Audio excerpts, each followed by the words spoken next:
जय महाकाली दोस्तों। जय माँ शमशान काली आदेश। दोस्तों आज मैं आपको बताने जा रहा हूँ कि महाकाली पूजा से और माँ दुर्गा की पूजा से 10 महाविद्या माँ दुर्गा के ही रूप हैं। महाकाली भी माँ दुर्गा का ही रूप है। इनकी पूजा से सिद्धि कैसे मिलती है और सिद्धि किन लोगों को नहीं मिलती और मिलती भी है तो उनके पास टिकती नहीं है। वो कौन लोग होते हैं जिनके साथ ऐसा होता है? क्योंकि आप पूजा करते हैं, मंत्र जाप करते हैं, तो शुरू से आपको अनुभव होते हैं, लेकिन बाद में वही अनुभव बंद हो जाते हैं। ऐसा क्यों होता है? ये सारी जानकारी देने जा रहा हूं आपको मैं। इससे पहले आप चैनल को प्लीज सब्सक्राइब और लाइक कर दीजिए। दोस्तों, महाकाली पूजा सबसे श्रेष्ठ पूजा मानी गई है। महाकाली का प्रकाश हुआ था शत्रु के नाश के लिए। क्रोधित देवी है महाकाली, उग्र देवी है।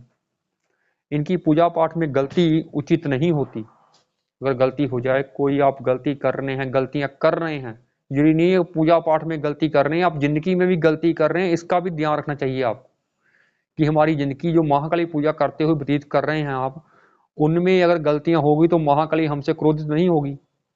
तो नहीं होगी। इसका भी ध्यान रखना चाहिए आपको। यही नहीं कि आप पूजा पाठ करते हैं, साधना करते हो, उसमें हमारी कोई गलती नहीं हो रही, तो हमारी लाइफ में भी, और लाइफ में भी आपकी डिपेंड करती है फिर अगर आप उसकी पूजा करते हैं, क्योंकि आपका उसका ध्यान आपकी ओर होता है। ये नहीं कि उसका ध्यान आपकी ओर नहीं होता। जिसकी भी आप पूजा करते हैं उसका ध्यान आपकी ओर होता है। पहले पहले नहीं होता, जब लेकिन जब आप पूजा वहां तक आपकी पहुंच जाती है, फिर उसका ध्यान आपकी ओर हो जाता है, तब आपको अनुभव होने शुरू हो जाते हैं। जब भी पहले दिन भी आपको अनुभव होते हैं तो समझ लीजिए कि उस देवता का ध्यान आपकी ओर चला गया है, इसलिए आपको वो अनुभव होते हैं। और ये सब बाद में बंद क्यों हो जाते हैं?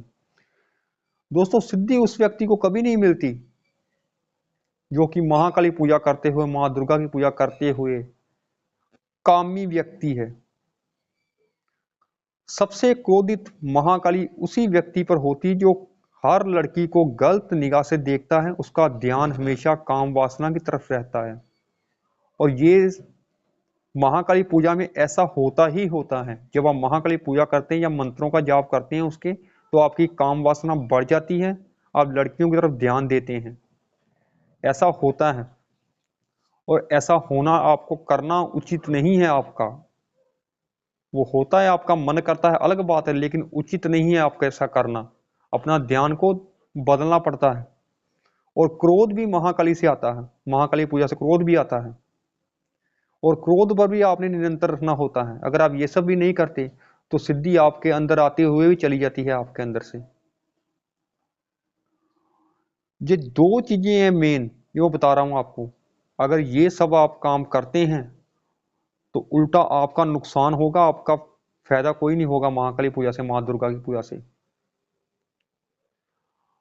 और महाकाली का सबसे श्रेष्ठ मंत्र जो ओम क्रीं कालिकाय नमः मंत्र है, इस मंत्र को अगर आप हर स्थिति में इसका प्रयोग कर सकते हैं, आप चाहे शत्रु के नाश के लिए, चाहे अपने कार्य सिद्धि के लिए, चाहे वशीकरण के लिए, चाहे उच्चाटन के लिए, इस मंत्र का प्रयोग हर स्थिति परिस्थिति में किया जाता है।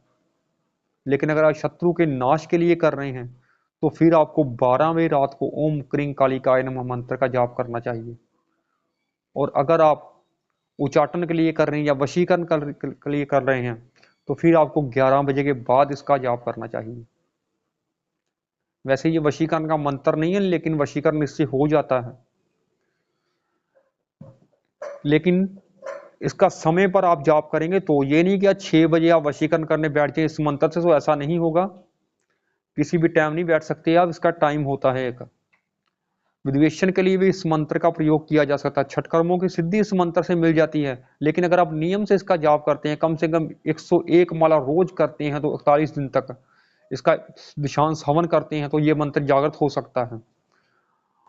और सबसे जो मैं अहम बात कहने जा रहा था आपसे, यही कहने जा रहा कि 10 महाविद्याओं की पूजा अगर आप करते हैं, देवियों की पूजा करते हैं, तो फिर अगर आप सिद्धि प्राप्त करना चाहते हैं तो काम वासना अपने अंदर से निकाल दीजिए।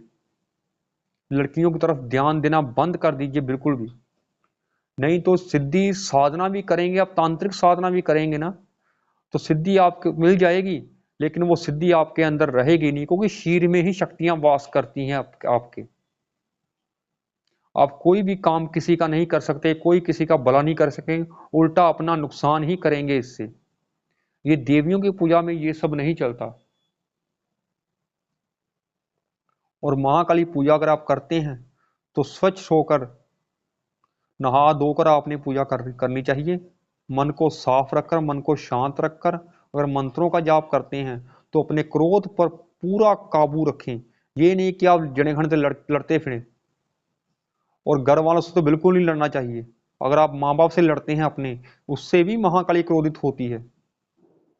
और सबसे क्रोधित कामी व्यक्ति से, और जो अपने माँ बाप से झगड़ा करता है, अपने घर में झगड़ा करता, उससे क्रोधित होती है। तो आपको नुकसान होगा। तभी आपको अनुभव जो है वो बंद हो जाते हैं।